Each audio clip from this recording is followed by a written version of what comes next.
What is up, guys? Welcome back to the channel and welcome to a brand new video. Today you join me inside a BMW X5 M50d and we're going to be doing a review on it. Big thanks to Car Sales Exclusive. I've partnered up with them to bring you guys some awesome reviews. Do check them out. Check out all their socials, which I'll link down in the description below, and their Instagram will be on screen right now. So the reason why I have this big smile on my face is I wasn't expecting this car to be as good as it is. Like, this thing is incredible, like inside out, to drive, to experience, to be inside here. It's loaded with tech. It's just, yeah, I just thought it was going to be a bit boring, if you know what I mean. But man, oh man, was I wrong.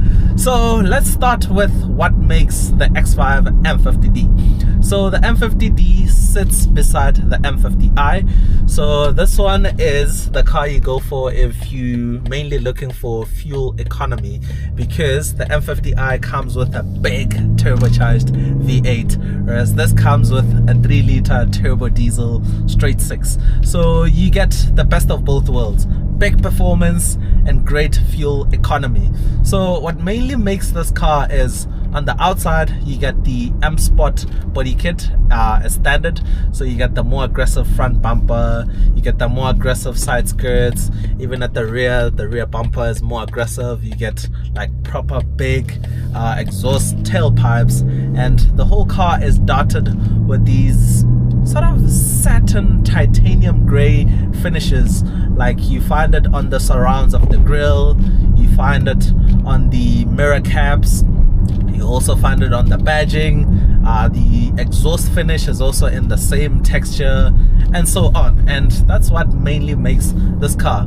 So being an M Sport car, it also comes with M Sport suspension and M Sport brakes. And yeah, that's pretty much what sums up the M50d. So I think we'll go back to the exterior and touch upon the looks. It is very distinctive, it is huge, it is imposing, and it has so much road presence. It's a great looking car, and I feel like this era of BMW was where they were still nailing the design. We had no issues, like it was easy to gravitate to their models, whereas nowadays a lot of the design language, or the models rather, just takes some bit of getting used to as soon as it's released and so forth. Now next up, I think we'll delve into the interior and inside here. Man, oh man, it's such a great place to be. I think first up, I'll get out the way two main things I don't like about the interior. One is this generation of steering wheel. It's just too chunky, the design is a bit too boring, and yeah, that's where it ends for me. Next up is actually the instrument cluster.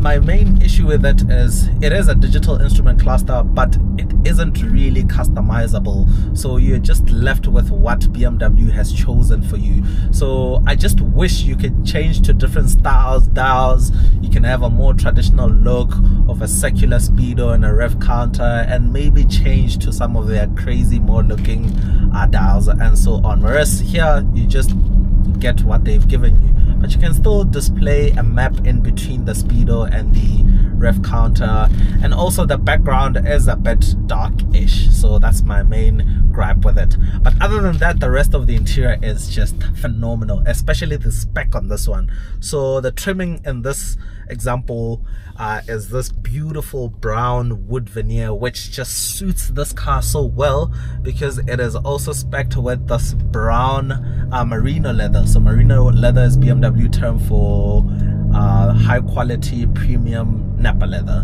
so they call it BMW individual merino leather. So yeah, you have coated stitching, and yeah, the seats are just so beautiful. They're massive, they're comfortable, and yeah, you have a huge infotainment screen with wireless Apple CarPlay, which we currently have running. And the other cool thing about the interior is actually the ambient lighting. Oh, there's a big truck, I just need to pass. So the ambient lighting also just helps in elevating the whole cabin, just makes it so beautiful. And funny enough, the ambient lighting extends all the way to the sunroof. So I'm not sure what the term for it is, but it has like sort of these dots on the glass, and I guess that's the LED projectors for the ambient lighting, and it just looks incredible at night when you have the sunroof glowing as well. And man, oh man, it's beautiful. So in here we have the older style iDrive system, which is, yeah, a big plus. I prefer this gen of iDrive than the newer. The newer one does look nice with the curved seamless display that integrates the instrument cluster and the infotainment screen. But I see nowadays they are starting to ditch the rotary dial that you can use to control the screen. So in here you can use the rotary dial or you can touch the screen. So it's you get the best of both worlds. Whereas on the newer models, they're doing away with the rotary dial. Now it's just a touch screen. Even the climate control is integrated in there. Whereas here you still have the physical button climate controls, easy to navigate, very intuitive. And yeah, it's brilliant. You have a Harman Kardon sound system, which sounds good. Been enjoying some tunes right now, well balanced.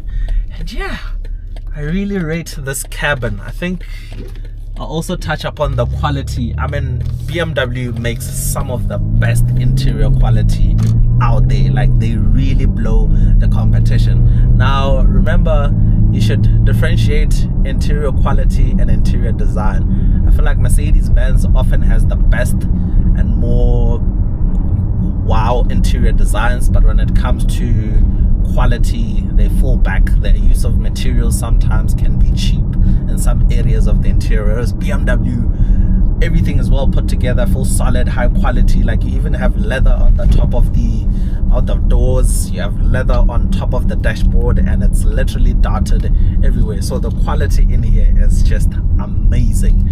So yeah, in the back, I mean, yeah, back there still as luxurious as in the front.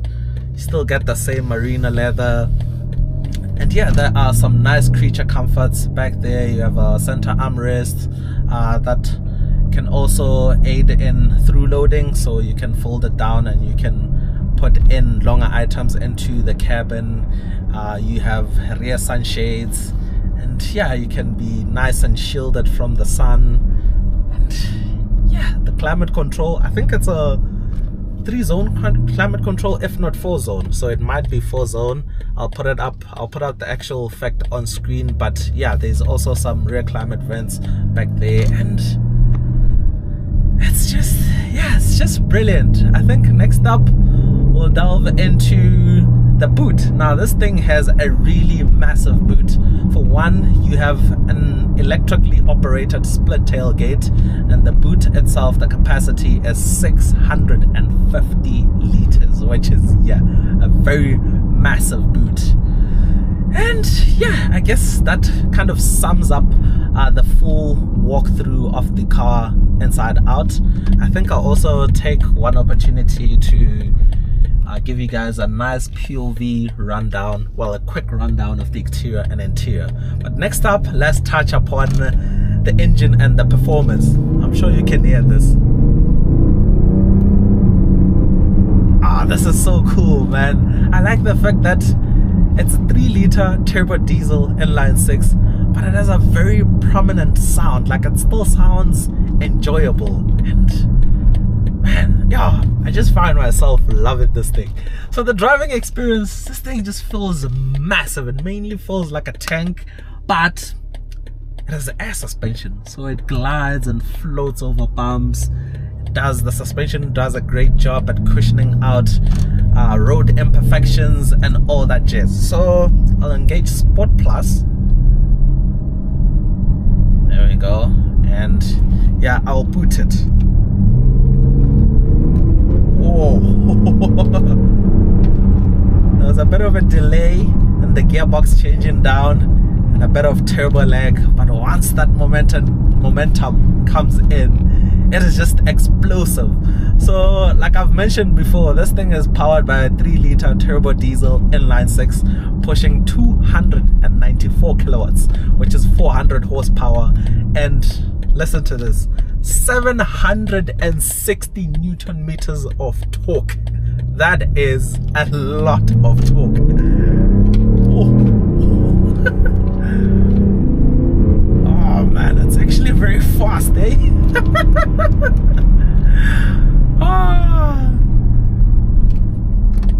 You know, I've recently done a review on the M50i. I'll link it down below. And after experiencing the M50d, I'm not really sure if you even need the M50i, hey?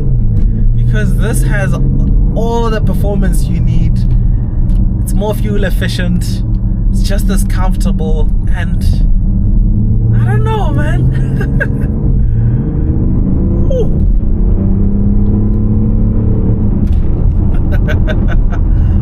Man, this thing is quick.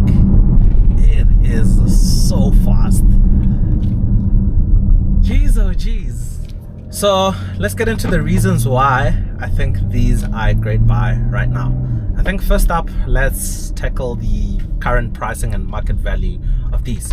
So these first hit the market around 2018, and they were ran all the way until 2023 before they release the facelift X5. So current pricing on these ranges from 950,000 rands, and they go all the way up to like 2.1 million rands. So they're still very pricey. Now obviously it all depends on condition, mileage, year, model, and all that jazz. This particular example is a 2018. It has 88,000 kilometers on the clock, and it's going for 1 million rands on the dot. Now remember, when I recommend a car, it mainly boils down to what you get out of the package.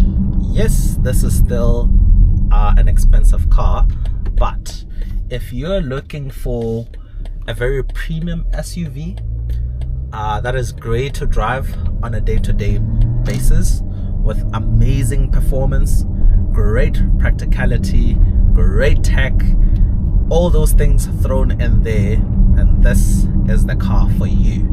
And also the other thing is what we touched upon in terms of fuel economy.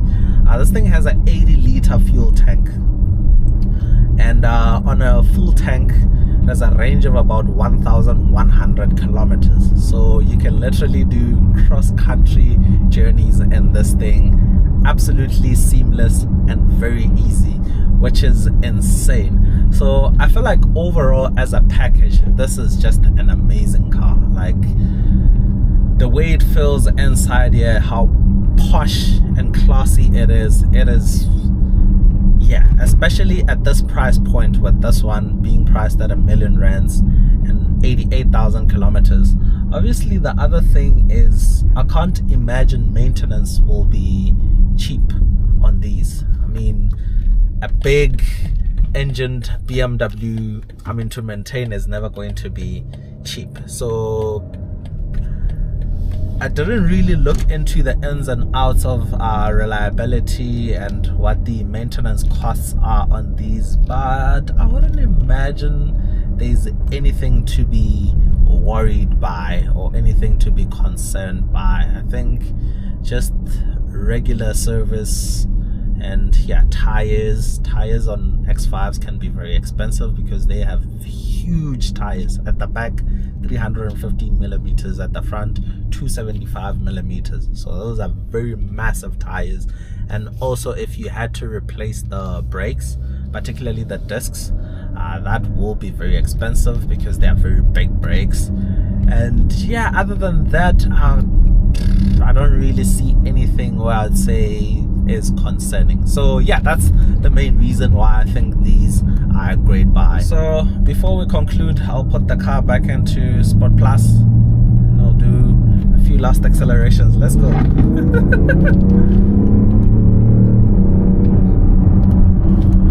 And I forgot to mention, this engine is paired up with an 8-speed ZF transmission, and the way BMW tunes up this gearbox is just so tasteful. Literally whatever engine they pair it up with just works so well, and it's perfect in a car like this. It's seamless, it's smooth, it's not jerky, it's just great. Listen to that grumble.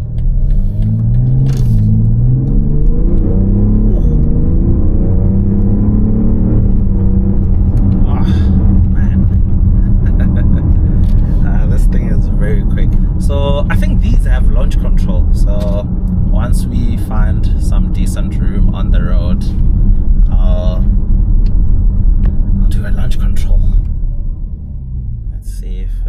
actually does have launch control. Let's see. Launch control active. Let's go.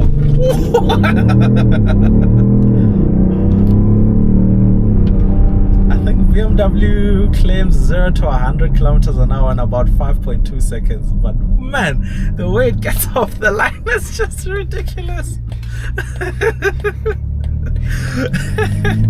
But yeah, that was really awesome. So do get down in the comment section, let me know what you think about this car. Obviously in this segment there is plenty of other options, and I'm sure the rivals are also just as good. Mercedes GLE 450 and whatnot, so I'm pretty sure those cars are just as good. But yeah, this is actually a great car for all the reasons that I mentioned.